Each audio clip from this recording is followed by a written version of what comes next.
Hi friends, welcome back to mothers nursing. എല്ലാവർക്കും സുഖമെന്ന് വിചാരിക്കുന്നു. സോ നമ്മുടെ ഇന്നത്തെ വീഡിയോ അപ്ഡേറ്റ് നമ്മളിന്ന് കാണാൻ പോകുന്നത് കർണാടകയുടെ എൻട്രൻസ് എക്സാമിനേഷനുള്ള കുറച്ച് ഗൈഡ് ലൈൻസും കാര്യങ്ങളുമാണ്. അപ്പോൾ ഓൾറെഡി കർണാടകയുടെ എൻട്രൻസ് എക്സാമിനേഷനെ കുറച്ച് പേര് അറിഞ്ഞിട്ടുണ്ടാകുമെന്ന് വിചാരിക്കുന്നത്. നഴ്സിംഗ് ഫോക്കസ് ചെയ്ത കാൻഡിഡേറ്റ്സ് ഡെഫിനറ്റ്ലി കേരള മാത്രം അപ്ലൈ ചെയ്യാൻ ഉദ്ദേശിക്കുന്നവരാണെങ്കിലും നിങ്ങളൊരു സേഫ് സോണിന് വേണ്ടി സെക്കൻഡറി ആയിട്ട് നമ്മൾ കർണാടകയുടെ എൻട്രൻസിന് ആപ്ലിക്കേഷൻ സമർപ്പിക്കണമെന്നേ ഞാൻ പറയുള്ളൂ. കാര്യം എന്നാന്ന് വെച്ച് കഴിഞ്ഞാൽ നമുക്ക് കേരളത്തിൽ നഴ്സിംഗ് കോളേജസിൻ്റെ 3 ഇരട്ടിയോളം അധികം കുട്ടികളാണ് നമ്മൾ നഴ്സിംഗ് പ്രിഫറൻസിന് വേണ്ടി പ്രിഫേർഡായിട്ട് അപ്ലൈ ചെയ്യുന്നത്. സോ അങ്ങനെ അനവധി കുട്ടികൾക്ക് അഡ്മിഷൻ ലഭിക്കാതെ പോകുന്നൊരു സിറ്റുവേഷൻസ് ഒരു 3-4 വർഷത്തിനുള്ളിൽ കണ്ടുകൊണ്ടിരിക്കുന്നൊരു കാര്യമാണ്. അപ്പോൾ അതുകൊണ്ട് നമ്മൾ നഴ്സിംഗ് ഫോക്കസ് ചെയ്യുന്ന എല്ലാ കുട്ടികളും നമ്മുടെ സെക്കൻഡറി ആയിട്ട്, ഫസ്റ്റ് പ്രിഫറൻസ് നിങ്ങൾ കേരളം തന്നെ വെച്ചോളുക. പക്ഷേ സെക്കൻഡായിട്ട് നമ്മൾ എവിടെ അഡ്മിഷൻ സെറ്റായാലും സെക്കൻഡറി ആയിട്ട് നമുക്ക് കർണാടക നഴ്സിംഗ് കോളേജസിൽ ആപ്ലിക്കേഷൻ വെക്കണമെങ്കിൽ നമ്മൾ എൻട്രൻസിന് അപ്ലൈ ചെയ്യണം. അപ്പോൾ എൻട്രൻസിൻ്റെ ഒരു കാര്യം എന്ന് വെച്ച് കഴിഞ്ഞാൽ നമുക്ക് ആദ്യം ഒരു ഫെബ്രുവരി 18 വരെയാണ് ഓൺലൈനായിട്ട് നമ്മൾ ആപ്ലിക്കേഷൻ സമർപ്പിക്കേണ്ടതാണ്. 18 വരെയാണ് പറഞ്ഞിരുന്നത്. ഇപ്പോൾ അത് വന്നിട്ട് ഓൾമോസ്റ്റ് അതൊരു 24th വരെ എക്സ്റ്റൻഷൻ തന്നിട്ടുണ്ട്, 24th ഫെബ്രുവരി. അതിൻ്റെ ഫീസ് പേയ്മെൻറ്റ് കംപ്ലീഷൻ വന്ന് 25th ഫെബ്രുവരി വരെ പറഞ്ഞിട്ടുണ്ട്. പിന്നെ അതിൻ്റെ ഒരു എക്സാം ഷെഡ്യൂൾഡ് പ്ലാൻ ഉദ്ദേശിച്ചിരിക്കുന്നത് CET പരീക്ഷ 16/4 പിന്നെ അത് 17/4 വരെ. സോ 2 days എക്സാമാണ് ഏപ്രിലിൽ. അപ്പം ഇത് ഞാൻ കേരളത്തിൽ മാത്രമേ പഠിക്കാൻ ആഗ്രഹിക്കുന്നുള്ളൂ എന്നുള്ളതാണ് മെജോറിറ്റി ആയിട്ടുള്ള കുട്ടികളും അവരുടെ പേരൻസും കൺസേൺ ആയിട്ട് നിൽക്കുന്നത്. പക്ഷേ നമ്മൾ ലാസ്റ്റ് മിനിറ്റിൽ നമുക്ക് അഡ്മിഷൻ ലഭിക്കാതെ വരുന്ന ഒരു ക്രൈസിസിൽ അനവധി കുട്ടികൾ നമ്മളോട് അപ്രോച്ച് ചെയ്യാറുണ്ട്. സോ അതുകൊണ്ട് ആ ഒരു ക്രൈസിസ് അനുഭവിക്കാതിരിക്കാൻ വേണ്ടിയിട്ടാണ് നമ്മൾ ഒരു സേഫ്റ്റി എന്നുള്ള നിലയിൽ നിങ്ങൾ CET പരീക്ഷ അപ്ലൈ ചെയ്തത്. കർണാടകയിലാണ് ഏറ്റവും കൂടുതൽ നഴ്സിംഗ് കോളേജസ് ഉള്ളത്.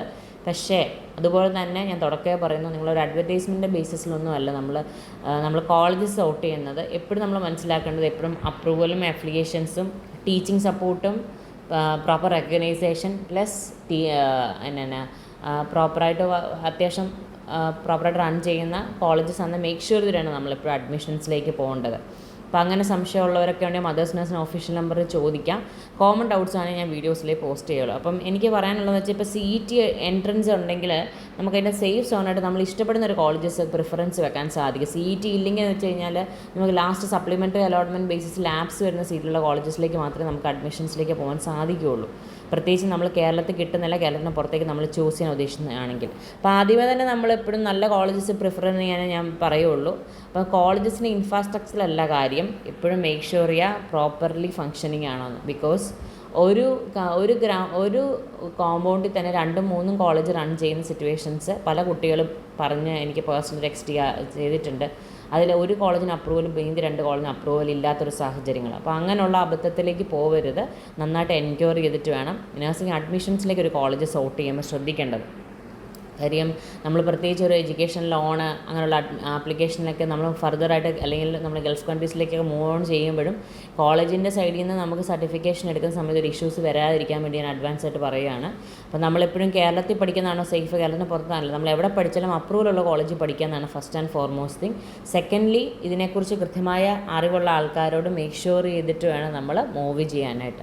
അപ്പോൾ അങ്ങനെ നമ്മൾ അഡ്മിഷനെക്കുറിച്ച് അല്ലെങ്കിൽ നമ്മൾ അപ്ലൈ ചെയ്യുന്ന പ്രൊസീജിയറിനെക്കുറിച്ച് സംശയമുള്ളവർ മദേഴ്സ് നഴ്സിംഗ് ഓഫീഷ്യൽ നമ്പറിൽ ചോദിക്കുക. പിന്നെ അടുത്തൊരു കേസസ് എന്ന് പറഞ്ഞു കഴിഞ്ഞാൽ ഇപ്പോൾ ജനറൽ നഴ്സിങ്ങിനും MSc നഴ്സിംഗ് പോസ്റ്റ് BSc നഴ്സിങ്ങിന് KEയുടെ ആവശ്യമുണ്ടോ എന്ന് ചോദിച്ചു കഴിഞ്ഞാൽ അതിൻ്റെ ആവശ്യം വരുന്നില്ല. നിലവിൽ BSc നഴ്സിംഗ് കാൻഡിഡേറ്റ്സ് ആണ് അതിന് വേണ്ടി ആപ്ലിക്കേഷൻ അപ്ലൈ ചെയ്യാൻ ഉദ്ദേശിക്കുന്ന കുട്ടികൾക്ക് വേണ്ടിയിട്ടാണ് ഇപ്പോൾ ഈ CET പരീക്ഷയ്ക്ക് നിങ്ങൾ അപ്ലൈ ചെയ്യണമെന്ന് പറയുന്നത്. CET ഇത് അഡ്മിഷൻ പ്രോസസ്സിലേക്ക് സ്റ്റിൽ ഡൗട്ട് ഉള്ളവരാണെങ്കിൽ എനിക്ക് മദേഴ്സ് നഴ്സിംഗ് ഓഫീഷ്യൽ നമ്പറിൽ തന്നെ ചോദിക്കുക. പിന്നെ അതിൻ്റെ കോമൺ ഗൈഡ് ലൈൻസ് വന്നിട്ട് mothers nursing official group link വന്നിട്ട് ഞാൻ നിങ്ങൾക്ക് ഡിസ്ക്രിപ്ഷൻ ചെക്ക് ചെയ്യാവുന്നതേ ഉള്ളൂ. അപ്പോൾ അതിൽ നിങ്ങൾക്ക് ജോയിൻ ചെയ്യാം.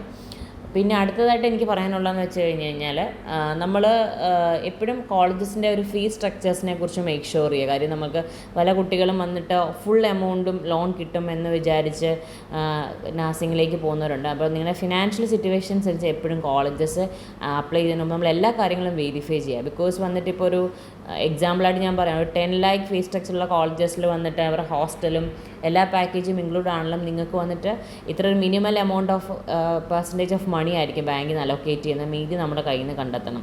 സോ അത് നിങ്ങളുടെ ഫാമിലി ഇത് അറേഞ്ച് ചെയ്യാൻ സിറ്റുവേഷൻസ് ഉണ്ടെങ്കിലായിരിക്കും നമ്മളെപ്പോഴും കോളേജിൻ്റെ ഫീ സ്ട്രക്ചേഴ്സ് ക്രോസ് ചെക്ക് ചെയ്താൽ നമുക്ക് അഫോർഡബിൾ ആണെന്ന് മേക്ക് ഷുവർ ചെയ്തിട്ട് വേണം മൂവ് ഓൺ ചെയ്യാൻ. അല്ലാതെ കംപ്ലീറ്റ് ലോൺ കിട്ടും എന്ന് വിചാരിച്ച ഒരു ആഡ് കണ്ടിട്ട് നിങ്ങൾ ഒരിക്കലും പോയി ഒരിടത്തും അഡ്മിഷൻ എടുക്കരുത്. അങ്ങനെ അഡ്മിഷൻ എടുത്ത കുട്ടികൾ പ്രയാസം പറഞ്ഞതുകൊണ്ടാണ് ഞാൻ ഇങ്ങനെ ഒരു കാര്യം കൂടി ഞാൻ ഈ വീഡിയോയിൽ ഉൾപ്പെടുത്തുന്നത്. ഓക്കെ, സോ അതുകൊണ്ട് കർണാടക തന്നെയല്ല, നമുക്ക് തമിഴ്നാടും നമുക്ക് BSNS തമിഴ്നാട് കഴിഞ്ഞ കുറച്ച് 2-3 വർഷമായിട്ട് അങ്ങനെ എൻട്രൻസ് എക്സാമിനേഷൻ നിലവിൽ വെച്ചിട്ടില്ല. എന്തെങ്കിലും അപ്ഡേറ്റ്സ് വരുന്നുണ്ടെങ്കിൽ നമ്മൾ ചാനൽ അപ്ഡേറ്റ് ചെയ്യും. കേരളത്തിലും സോഫാർ അങ്ങനെ ഒരു നോട്ടിഫിക്കേഷൻസ് വന്നിട്ടില്ല. മാർക്ക് ബേസിസിലായിരുന്നു കഴിഞ്ഞ അക്കാഡമിക് ഇയർ വരെ. ഈ വർഷം എന്തെങ്കിലും ചേഞ്ച് ഉണ്ടെങ്കിൽ നമ്മുടെ ചാനലിൽ വരും. അപ്പോൾ ചാനൽ സബ്സ്ക്രൈബ് ചെയ്ത് വെക്കുക. ഓക്കെ, നഴ്സിംഗ് ബേസിലുള്ള എല്ലാം നിങ്ങൾക്ക് കോമൺലി നമ്മുടെ ഓഫീസ് നമ്പർ ചോദിക്കാം. നിങ്ങൾ ഫോണിലുപരി വാട്സപ്പ് മെസ്സേജിൽ മാത്രമേ റിപ്ലൈ ചെയ്യുള്ളൂ. കോമൺ ഡൗട്ട്സ് ആണ് ഞാൻ വീഡിയോസിലെ പോസ്റ്റ് ചെയ്യാൻ ഞാൻ ആവർത്തിക്കുന്നത്. കാര്യം നമുക്ക് അറ്റ് ടൈമിൽ ഒത്തിരി പേരെ നമുക്ക് അറ്റൻഡ് ചെയ്യാൻ ഇച്ചിരി സമയം എടുക്കാറുണ്ട്. എന്നാലും ഞാൻ മാക്സിമം റിപ്ലൈ ചെയ്യാൻ ശ്രമിക്കാറുണ്ട്. നിലവിൽ ഇപ്പം ചെയ്യേണ്ട ഈ ഒരു 2025 നഴ്സിംഗ് ഫോക്കസ് ചെയ്യുന്നവരെല്ലാവരും എൻ്റെ ഒരു സജഷനായിട്ട് നിങ്ങൾ CET അപ്ലൈ ചെയ്ത് വെക്കൂ എന്നുള്ള കാര്യമാണ്. പിന്നെ നിങ്ങൾക്ക് സ്വന്തമായിട്ട് ചെയ്യാൻ സാധിക്കുന്നില്ല, മുമ്പോട്ട് നഴ്സിംഗ് കോളേജ് എങ്ങനെ പ്രിഫറൻസ് വെക്കണം, ശ്രദ്ധിക്കണം എന്നൊക്കെ ഉള്ള ഇൻഡിവിജ്വൽ അറ്റൻഷൻ താല്പര്യമുള്ളവർ നിങ്ങൾക്ക് മെസ്സേജ് ചെയ്യാവുന്നതാണ്. ഓക്കെ, ഗൈഡ് ലൈൻസിന് വേണ്ടിയിട്ട്. അപ്പോൾ നിലവിൽ ഈ ഒരു ഇൻഫോർമേഷൻസ് കഴിവതും പല കുട്ടികളിലും പാസ് ആൾക്കാർക്ക് അറിയില്ല. സോ നമുക്ക് കർണാടകയിലാണ് അപ്ലൈ ചെയ്യണം എന്ന് പ്ലാൻ ചെയ്ത കുറേ പേരുണ്ടാവും. പക്ഷേ ഈ ഒരു CETയുടെ പരീക്ഷയെക്കുറിച്ച് അറിയാതെ പോയ കുറേ കുട്ടികളുണ്ടാവും. അപ്പം അതുകൊണ്ട് നമുക്ക് 24th ഫെബ്രുവരി 24th വരെ പോകാതെ അതിന് മുമ്പായിട്ട് നിങ്ങൾ അപ്ലൈ ചെയ്യാൻ ശ്രമിക്കുക. അപ്പോൾ അപ്ലൈ ചെയ്യാൻ ആഗ്രഹിക്കുന്ന അല്ലെങ്കിൽ നഴ്സിംഗ് പോകാൻ ആഗ്രഹിക്കുന്ന എല്ലാ കുട്ടികളും ഈ വീഡിയോ കാണുന്ന കുട്ടികൾ, നിങ്ങൾക്ക് പരിചയമായ കുട്ടികൾ ഈ വീഡിയോ ഷെയറും ചെയ്ത് കൊടുക്കുക. അപ്പം അതുകൊണ്ട് തന്നെ നിങ്ങൾക്ക് ഓൺലൈനായിട്ട് അപ്ലൈ ചെയ്യാവുന്നതേ ഉള്ളൂ. അത് അപ്ലൈ ചെയ്തുകൊണ്ട് മാത്രമായില്ല, എക്സാം അറ്റൻഡ് ചെയ്യണമെന്ന് ഞാൻ പ്രത്യേകം പറയുന്നു. അപ്പം ഇതിനെ ബേസ് ചെയ്തിട്ടുള്ള സംശയങ്ങളൊക്കെ ഉണ്ട്, നിങ്ങൾക്ക് കമൻറ്റ് ബോക്സിൽ ചോദിക്കാവുന്നതാണ്. എനിവേ എൻ്റെ നഴ്സിംഗ് ബേസിലുള്ള അപ്ഡേറ്റ്സ് എല്ലാം നമ്മുടെ ചാനൽ വരും. Videos correct notification channel subscribe ചെയ്ത് വെക്കുക. എനിവേ മറ്റൊരു അപ്ഡേഷണൽ വീഡിയോ ആയിട്ട് കാണാൻ പറ്റില്ല.